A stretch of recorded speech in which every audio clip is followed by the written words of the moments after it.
already. If you've been around the Deltarune fandom for the past year or so, it's more than likely that you've heard of one big theory more than anything. Chris is going to lose a hand. What? What did you think I was gonna say? Anyway, well, it is true that there is a shocking amount of hand-related symbolism in Deltarune. I feel like most people examining new pieces of evidence simply look to the already drawn conclusion, either find a convoluted way to connect it back to it, or disregard it as coincidence. And while some of the evidence points I'm about to mention will be pretty far-fetched, I do still think there's value within them. So come along with me as I bring up every mention of hands in Deltarune that I could think of and try to extrapolate on their meaning. Who knows, maybe we'll find something interesting. I'll be starting with the most well-known hand-related pieces of symbolism and be working my way down the sanity ladder from there. Unless, of course, I lose it on the way down. The Shadow Crystal makes Chris see through their hand. This is one of the most well-known mentions of hands in Deltarune, being one of the easiest to discover by far. Unfortunately, it also tells us the least about the story, as the meaning of the Shadow Crystals is currently unknown. They either... The list goes on. All this really does is show that something related to hands happened sometime. It doesn't mean much unless we have precedent for hands in any other period of time. So let's find that. During the fight with the Roaring Knight, Susie says a very specific line during her little monologue. As long as Chris has got a hand to lift me up with.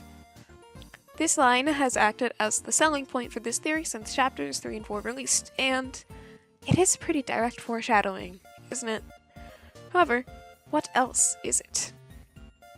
Because, you see, this line isn't guaranteed to appear. If both Chris and Ralsei are downed and Susie would say this line during the fight, she instead says, as long as I'm here to lift them back up. Notably, this removes the emphasis on hands that the original line brought, making the wording feel that much more intentional. Now, while this line is incredible theory fuel, it falls into many of the same traps that the Shadow Crystal line fell into. It tells us that, sometime during one of the stories, Chris is gonna lose a hand. Thankfully, this almost certainly implies something happening in the future, so that cuts out one piece of speculation. Hooray! Okay, well, this next connection is nowhere near as concrete as the last 2 points. This is meant to be a thorough analysis. When Queen is describing the creation of the Chapter 2 Dark Fountain, she describes the knight reaching its long hand to the sky. While this may seem like a throwaway line, this is the same chapter where Chris is especially made out to be not that. They can't reach the controls of the game after all. Additionally, Des is specifically called out as tall by the unused dialogue that appears when you try to give Noelle the Shadow Mantle. This lack of height may symbolize Chris constantly living in the shadow of the knight, aka Des. That's right, this is a Des Knight video now. Jokes aside, Dark Worlds seem to be the ultimate exercise in freedom. Freedom for the creator to explore each of their deepest fantasies, and freedom for spectators to experience a world with axes and battles and magic. Could it be that, after all, hands were referring to freedom? You know, in Chapter 3, during the Light World piano cutscene while on the Weird Route, if you attempt to insult Susie's piano playing, do you know how Chris chooses to resist? That's right, they bite the hell out of their hand. They use their hand to obtain control, quite literally seizing fate, or grabbing it by the silly strings.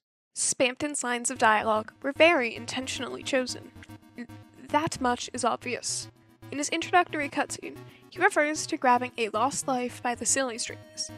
He is also a character very closely linked with Chris, through their mutual struggles for freedom. Ergo, such an obvious throwaway line somehow draws such an obvious conclusion when connected to the bigger picture. Damn it, Fox! You got me again! Spamton Neo can turn his hands into phones. Now, phones are to Spamton what the Dark Worlds themselves are to Susie. They give him a chance to be more than what he was told to be. They let him seize a chance to get to the top. Phones let Spamton obtain freedom. Therefore, him turning his hands into phones is him fruitlessly attempting to grasp that freedom once more, something he is shown to do for the entirety of the Spam to Neo fight. Of course, the fact that his hands were called out here specifically is very, very interesting. If Spamton is as big of a player in this freedom struggle as it may seem, there must be some other piece. Some small, seemingly insignificant piece of the puzzle hiding in plain sight. Well, years after it was first released, I found it. Spamton's fate is in our hands. Again, a throwaway line, but it's given so much emphasis on the webpage. I could literally crop it and make it say fate is hands and you would have had no idea. It's also clear now, I get it. Is this what we were supposed to find, or did the man behind this not even dream up the nightmares beyond my comprehension I am somehow understanding? Wait. Nightmares. Okay, another night-related hand mention. When Jevil is defeated, he says the following line. Now I will sleep for the other 100 years. Unfortunately, you kids cannot have such a pleasant dream. For now, a nightmare will awaken in your hearts, in the shadow of the night's hand. Lightners, can you stop it? Okay, there's a bit to unpack here. Unfortunately, you kids cannot have such a pleasant dream. For now, a nightmare will awaken in your hearts in the shadow of the night's hand.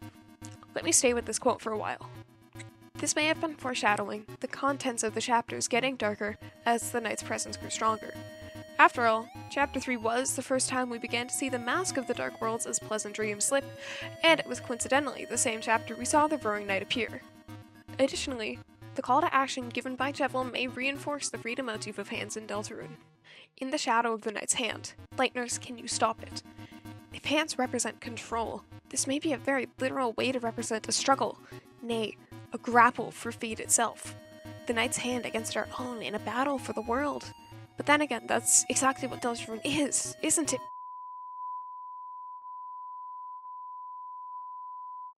Sorry about that. It seems our last narrator jumped ahead a few rungs and got caught in the aftershock. I suppose I'll have to make do. Where were they? Oh, this is a fun one. During the Queen fight, after we succeed in defeating her punch-out style, she uses a cutscene that involves her detaching her hands to land a killing blow, thus changing fate through the use of hands while simultaneously paying with them. This obviously could not be referring to someone using their hands to permanently change fate at the cost of them in the future. Right. In Chapter 3, you can enter 1225 on the ball machine to enter an endless maze with only a blue ball machine to accompany you. After interacting with it, you'll get a chilling cutscene where Chris loses sight of their hand after interacting with a black shard, not unlike what happens when you look through a shadow crystal while alone as Chris in the light world. While this has been touted as a premier piece of evidence for the Chris loses a hand theory, it ultimately seems lackluster when compared to some of the other points seen today. I mean, it practically does the same thing the Shadow Crystal does, except it gives us even less to go off of because we don't have the context of the other Shadow Crystal dialogues to go off of because they don't exist with the shard. Where is the originality? Something from Chapter 4, The Severed Hand. During the Noelle House segment, Susie and Noelle talk about a severed hand from the movie Blood Crushers 2. With Blood Crushers, the band, being the origin of Raise Up Your Bat according to the Holiday Girl 1225 blog.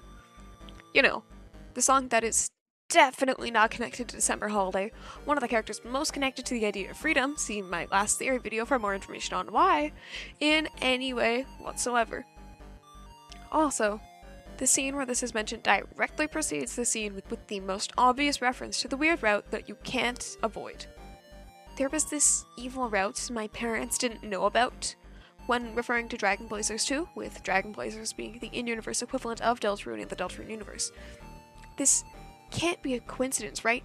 The severed hand is a clear nod to the knight's lack of freedom, just like how a body without a hand is missing some of its own freedom. It's also a nod to the weird route, the most free the soul can be. It's a double entendre. Okay, this next one should be pretty fast. In Chris's prophecy panel, two hands are depicted surrounding the soul. While the soul is a rather obvious representation of freedom for what I'd assume are obvious reasons, the hands are more interesting. You see, the one way Chris has managed to defy us in this game is through their hands. They grab the soul and tear it out of their body. Could that be what this panel is depicting? The eternal struggle for freedom between the jailer and the prisoner. And how, in the end, neither of them were truly free from their chase of... Also, If you try to exit the final prophecy room after you watch Susie break it, a hand will push against Chris's and force it back. Thank you to HalfBreadChaos for the following information. During this scene, guitar audio is played at an inaudible volume.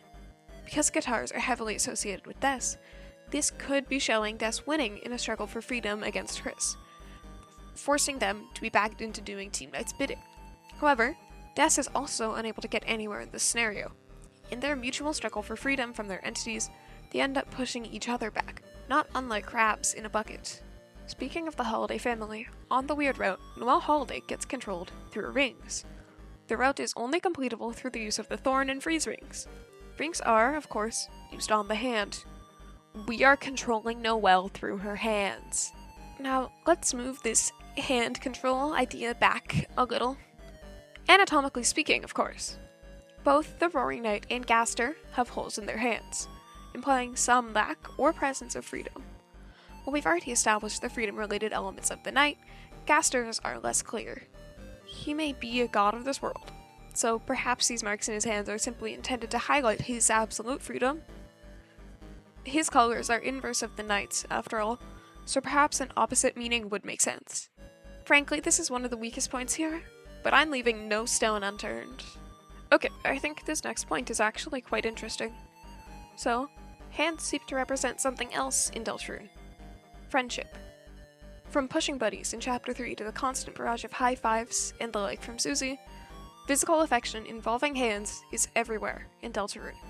Therefore, one losing their hands would also lose their ability to communicate with their friends. Boy, I sure hope nothing bad happens. Another way Chris exercises their freedom. Their hand-washing marathon in Chapter 2. They turn on the tap to feign bathroom presence while sneaking out to cut Toriel's tires. Time and time again, hands are used by Chris to grasp freedom. However, Chris can never wash away their lack of this thing they wish to grasp so deeply. No matter what, their freedom will always be tainted with the presence of an undesirable, something we see in the Chapter 4 egg room. While washing their hands normally lets them obtain freedom, we see here that it can also be used to show how they can never obtain it. The gray on their hands can never be fully removed, just like how we can never be fully removed from their life. No matter how hard they try, they will never be able to be free of us. Finally, heal prayer. One tends to pray to a god, and they often use their hands to do so. If only there was some sort of hand-related godlike figure in Deltarune whose presence was intrinsically linked with the amount of freedom one had. So, after all that, what conclusion can we draw? What theory will justify this deep delve into the intricate symbolisms of hands? Well, we know Chris is going to lose a hand. No amount of symbolism can deny that fact. However, we do know that this loss will be due to a struggle for freedom, likely between them and us. After losing their hand, and thus after we win, we will have total control over their body. With an inability to remove us, they'll be forced to fold to our will, without the possibility of defiance. They'll lose connections with their friends, because their friends would no longer be speaking to them. It'll be only us. And that's all for me on this. Perhaps I'll make a follow-up after Chapter 5 has been released in full, and fully dissected by data miners. That is, assuming I get this video up before then.